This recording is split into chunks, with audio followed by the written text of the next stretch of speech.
start here. Hey, what's up, everyone on the video session for YouTube? And then we're going to start over here and just get right into it with GarageBand, and then I'll check for comments and questions afterward. All right.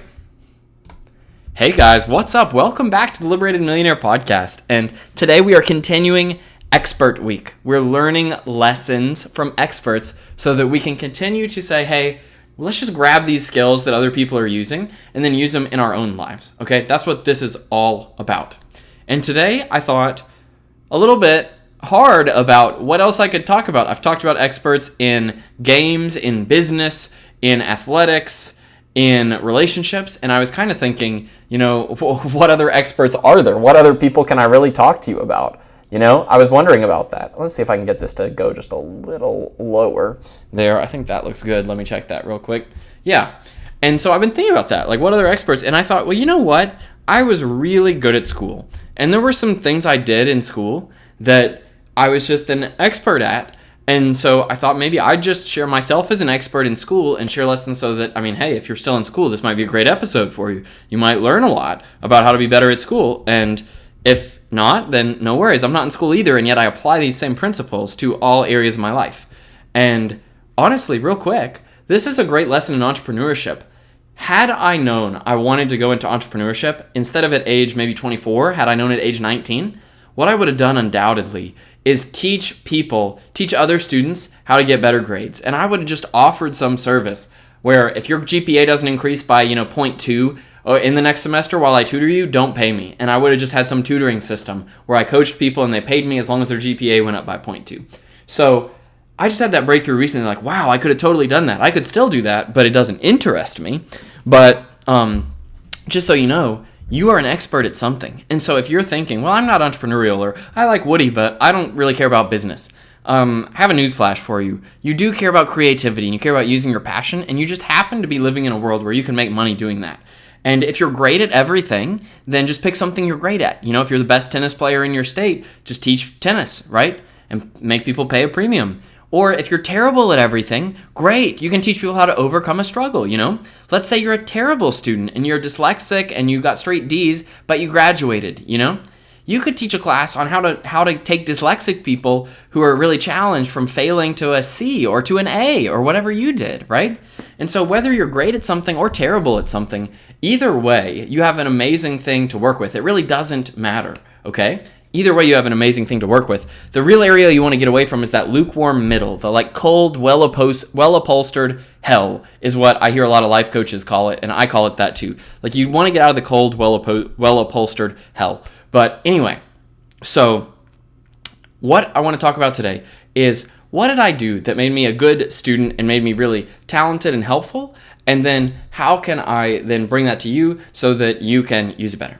Well, the first thing that I want you to know is that being a good student requires thinking differently. And so the way I thought differently is I chose to just go above and beyond on everything so I didn't have to worry about my grades. And so really, I think people leave so much up to chance in life, and they see so much as this tactical day-to-day, do I think I can get all the right answers on the test? Do I think I can, study the right things? Did I study the right material? If you just study all the material, then you're going to study the right material. And I would say the number one thing I did in school is I just had a strategy that was so over the top that it was effortless to execute on it. And so I never had to worry about whether I was going to do well. For example, I had a history class freshman year of college at Center College, which is a liberal arts school, and generally in a school like Center, the general education classes like history are actually the hardest classes, because you may be a specialist in molecular biology and you may be studying, bio 220 or something, but history 110, that's a hard class because you may not know anything about history, you may not be interested, and yet you're still held to, especially at a place like Center, a very high standard. And so I think one of the classes I did the best in was getting an A in history class at Center. And I had to write this book on the Boxer Rebellion in China, or not a book, but a paper. And I think the way I did it explains a lot about how successful I was, because it was one of the best papers in the class. I ended up getting a 98 out of 100. And what I did is, it was really simple. I just said I'm going to write a longer paper than is required, as long as the teacher's okay with that. Some aren't, but if you have a teacher who's okay with you going extra, just write a little bit longer. And what I did is I just checked out 20 books on this same topic and cited one sentence from each of those 20 books to make sure I had 20 great citations, and then my paper was great. And so I would walk around the school, no joke, with this huge backpack, and it would be so full of books. I remember for this history paper, I had so many books in my backpack, and my friend Logan saw me in the library, and he was like, how many books are in that thing? And then I just started unloading them onto the counter, like book after book after book. And it's not that I was really smart about history. I didn't know anything about this Boxer Rebellion. I still don't. I couldn't have cared less about it, okay? But I wanted the result of an A in the class, and so I said, you know what? If I cite 20 books, I'm pretty sure to get a good grade. And I cited 20 books, and then I did another thing, okay? So step one was just do the baseline work above and beyond. Then I did a second thing, which is I got feedback from the person evaluating me before my grade was in. Now, this is another thing that a good student does that other students just don't do, is I went into the professor's office and I handed him my paper and I said, will you review this for me so I can edit it? And he looked at it, and honestly, he didn't like a lot of the stuff I was saying, so he made this big red X across my whole first paragraph. I remember this. I remember Dr. Ham sitting in his office and just being like, Woody, like, you're making up too much crap in this first paragraph, and he just wrote a big X, and he was like, just tell me the facts. And this brings up the second point, which is I actually knew what people were asking for. I actually knew. Other students would get a poorer grade, would get a B or a C, and they'd be like, well, I didn't know you were asking for that. I didn't know you were asking for this. Well, guess what? First of all, I listened in class for what the teacher was saying, okay? And then second of all, I would actually go and ask them and put it in front of them, and then if they said, oh, that sucks, then I'd just adjust, right? And so those are two of the big tips for how to be a great student. And now how can we apply that to the rest of life, right? How can we do that? The first thing I see is it's just so simple, is you can take all your stress away if you just have a more extreme daily regimen, guys. For example, I work out every day and I'm doing it on camera now, okay? Can you imagine if you worked out for an hour a day on camera, live on Facebook, and recorded it and put it on YouTube, how motivated you would be? It's not about, on a given workout, am I going to do the best workout I can, right? And the physical body is such a great example of this because working out is just a matter of moving your body. I don't need to be coordinated to work out. I don't need to do anything. I just need to tell myself to move, and then I need to move. And so for a long time, I hadn't been getting the results I wanted physically because my routine wasn't good enough. And when I decided to fix that, what I did is I said, okay, well, step one, let's find a mentor. So I found a mentor. Jeff Cavalier, he runs athleanx.com. I just do his workouts. They're on YouTube, and I always link to them. And the second thing I did is I said I'm going to do it so extreme that I can't help but succeed, right? And that just takes all the chance out of it, and it's so wonderful. And so if you watch my workouts on my YouTube channel, Living Life with Woody Rini, then you can see, even if you just go skim it, you'll watch me just go and go and go. And then I'll go to the point where I hurt so bad that I feel like I can't go again, and then I go again. And having that extreme regimen means I don't ever have to worry about my physical health again. I don't have to look in the mirror and worry about my body. I don't have to worry about, how healthy I'm going to be in the future. I have zero worries because I've taken it to such an extreme.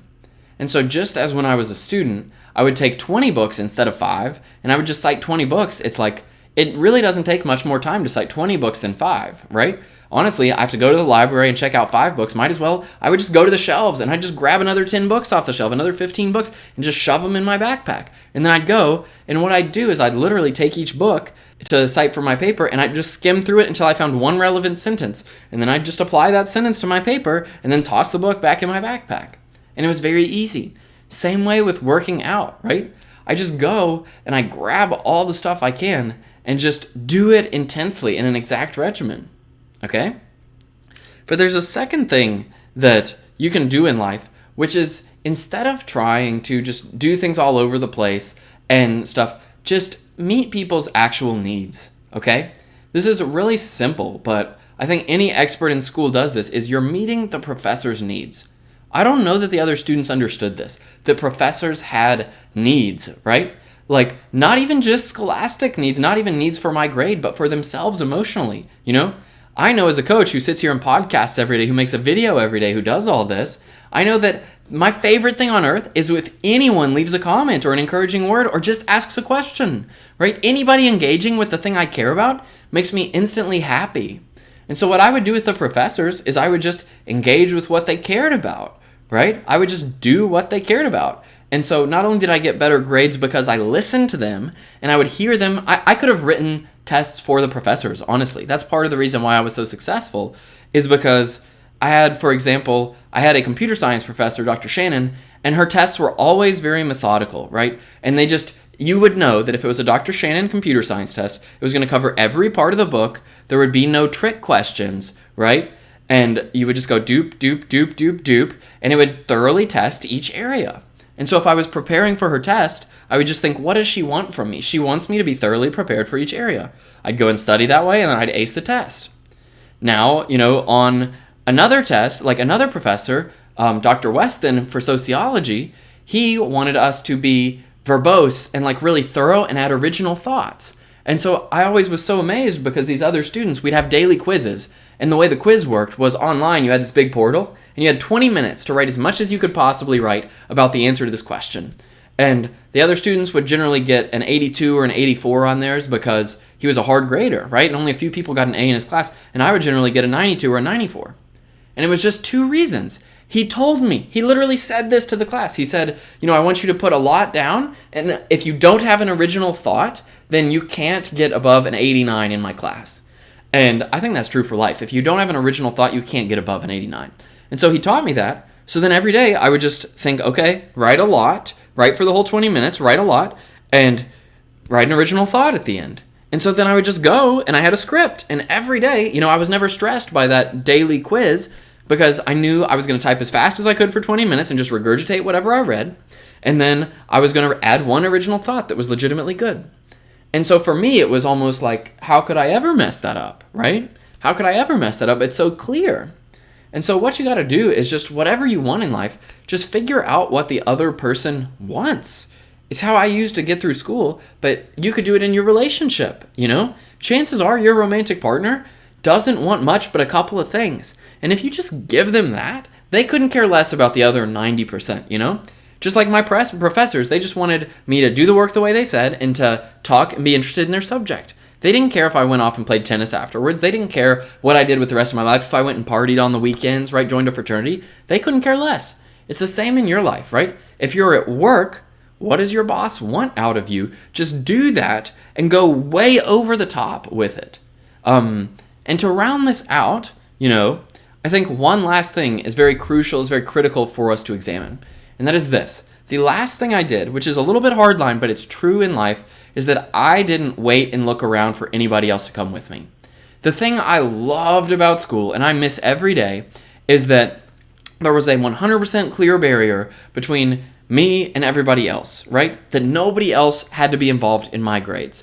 I went to class, I studied, and if there was a group project, I would just freaking take charge of it and make sure we got an A. And I would do the whole thing if I had to. And I would not boss other people. I would let them do it all. And then I'd say, hey, do you want me to make this even better? And they'd, of course, all say, yeah, Woody, would you go ahead and give us an even better paper? And then I'd just go and edit their stuff a little bit, right? And if you're an overachiever, you've done that too.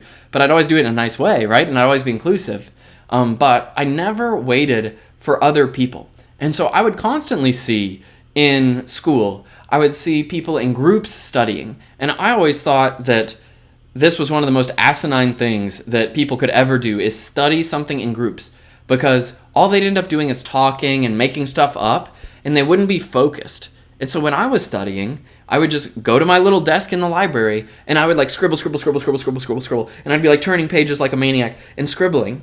But the point was, I didn't care if anybody else was coming with me, right? I was just doing the best for myself.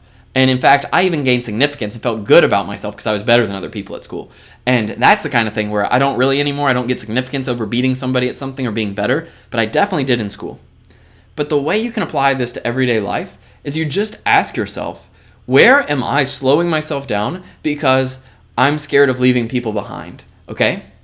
And then you just have to realize that you can never leave someone behind because it can never be your job to take care of anybody else. Short of your own child between the ages of 0 and 17, there's no way you're responsible for anybody else in life. You may think you are. You may have a friend or a parent or somebody else who you think you're in charge of or you need to help, or a child who's an adult. But unless it's your child, like your young child, you don't have a legal or moral responsibility to that person. And so one thing I would do is I wouldn't be afraid to just do my best, completely not caring what other people thought.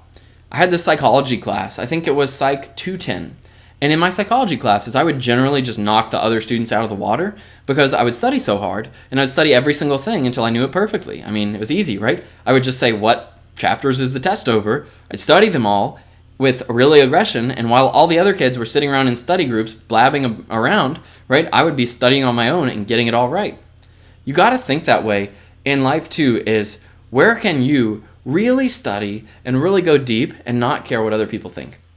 And I remember even in Psych 210 class, I did so well on one test that I got like a 98, and the next best person got an 80 or a 78. And so literally a class of 25 people, 24 of them got a C or worse, and I got an A+. And the professor walked up to me in the hall, and she was this real hardline professor, and a lot of people didn't like her because she was sort of like intense, and like a little arrogant. And she walked up to me, she was like, Woody, I was worried about the class because everyone did bad on the test, but I saw you got a 98, so I guess it wasn't the test's fault. And she was like, can I tell the class you're the one who got that grade and ruined the curve? And I was like, sure, whatever, right? Like, no big deal. And so I told her that, and she told the class that, and they looked at me, and I didn't really care what they thought. And the reason I didn't care is because I knew that I didn't do anything wrong. I studied for a test where my objective was to get an A, and I got an A on my own merits. It had nothing to do with anybody else. Now, what I want you to realize is, and other students could have been mad at me. For all I know, there were other students who were mad at me. I don't think they were, because, like I said, the people in my group always got good grades. Everybody who was around me always got better grades, and so I think they enjoyed being with me, but at that point, right, I had kind of ruined their curve in the class. And so what I want you to realize is that everything else in life is also just like that. You are only responsible for yourself, and you cannot spend your time looking sideways, okay? This is something that I struggled with so hard in real life, so hard, and still even struggle with, but I'm just getting over it, is that if you look sideways to see what other people are doing, you will be stuck forever.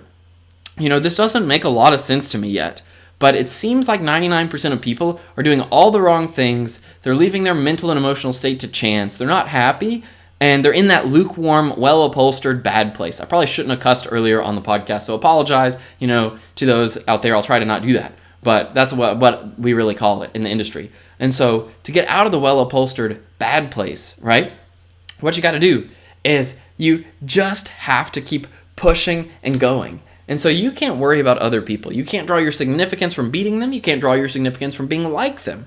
And so you've got to find your individual spirit, your individual self, the part of you that really cares deeply. That's how you make yourself better. That's how you have an impact. That's how you do bigger and more important things. And that's how you be happy. And what you'll find is that other people will be inspired by you as long as you're gracious, right? That's the other thing. It's really two skills, okay? Number one, be excellent at everything you do. Number two, be the most likable person. If you do both of those things, you're guaranteed to have the best life possible. Because honestly, this is the other thing. There were a lot of students who were really good students who failed socially because they were mean to other people or they lorded it over people. I knew students who would brag about their grades and put other people down. I knew students who would ignore everybody because they just only cared about school. And meanwhile, I had this well-rounded education and everybody liked me and I enjoyed hanging out with people. And it was because I was just likable. So another tip is any worry you have about leaving people behind, you can solve just by being a nice, likable person. And I don't mean people-pleasing, right? I don't mean people-pleasing. I don't mean doing what other people want. I mean, you need to be the person who, even if you have the hardest line boundaries, period, I will not do that, I will not go there, I will not do this with you, I will not compromise my integrity, right? Even then, you should still be able to say that. You could still be able to say that with a smile on your face, with happiness on your face, with enjoyment. You can say, hey, I'm not going to do that, but do you want to hang out and have a smoothie together, or do you want to do this, or are you okay with that? And so that's the other trick, is any worry you have about overachieving your peer group, You can solve by being likable and generous. And I'm not generous with my time anymore. I'm only generous with the things I have extra. So my time is protected. If you want in my time and you haven't proven to me that you're willing to work extremely hard, that you're extraordinarily passionate, that you hold yourself to the standard I do, you're not getting on my phone, you're not getting my time, you're not getting a one-on-one conversation with me, period, right? If you don't bring something to the table. But I have infinite love for everybody, and so that's why I make all this free stuff, is because even if you're someone who wouldn't qualify to get into my one-on-one coaching or work with me individually, I still care about you, I still love you, I'm still going to send you all this love and all these amazing teachings, you know? And so that's another lesson you can learn in life, is just be kind, right? Being kind doesn't mean doing what other people want. Being kind means always smiling, and it means being fun to be around. You realize if you're just fun to be around, then nobody's going to be able to have a problem with you, right? When I've gone through my entrepreneurial transition, I've challenged my wife Preetha in so many ways, financially by quitting my job, emotionally with wanting to talk differently and exist differently in the world, right? In terms of lifestyle, not wanting to go to as many events, right? I kind of stopped going to church, stopped going to other things, not because I didn't enjoy them, but because I needed more time for myself. I really challenged her and kind of went forward with a new lifestyle without her approval at first. And this was all before COVID and all the stuff where we're stuck inside anyway. But I kind of went into my introvert lifestyle last year. But the beautiful thing is that because I was so likable and so easy to get along with, and I would give her a massage, and I did the dishes, and I did the chores, and I did the finances for the house, and I just threw in so much extra value, it assuaged, it got rid of that fear she had that I was leaving her behind, or that I was changing. And so if you're afraid to change, whether you don't know you're like okay to change, whether you don't worry about your partner, whether you worry about your friends, whatever you're worried about changing yourself for, okay? You just need to remember that you gotta practice being kind and likable and valuable. And if you're all those things, you can really get away with whatever you want in life. Guys, I can do whatever I want in life. And it's not because I'm the smartest or the best at school. It's because while learning to be the best at school, I learned that, nobody gets jealous of a kind person. Nobody gets jealous of a likable person. Or even if they get jealous, they don't hold hard feelings. Sometimes I'm jealous of likable people who have millions of Instagram followers and stuff, but I'm not mad at them. I'm inspired. So I hope you're inspired too. And I hope this just taught you a little bit, mainly about, understanding that you're not responsible for other people. The same way you're not responsible for other students' grades, you're not responsible for your siblings or your parents or your kids or anyone else's, choices. You may be legally responsible for your kids as you raise them, but you're not responsible for their choices. You're not responsible for the things they do as individuals, right? You just have to do your best and do you. So guys, go out there, do you, and make sure to just keep going on with that kind of attitude. If you do, I promise, just wonderful stuff's going to happen in your life. I mean, you're going to be happy, you're going to be freer, you're going to really feel liberated. So check that out. And again, that's all there is to it. I'll talk to you next time. All right, sayonara Facebook and video people, just trying to figure out where my button is to turn things off. All right, peace out.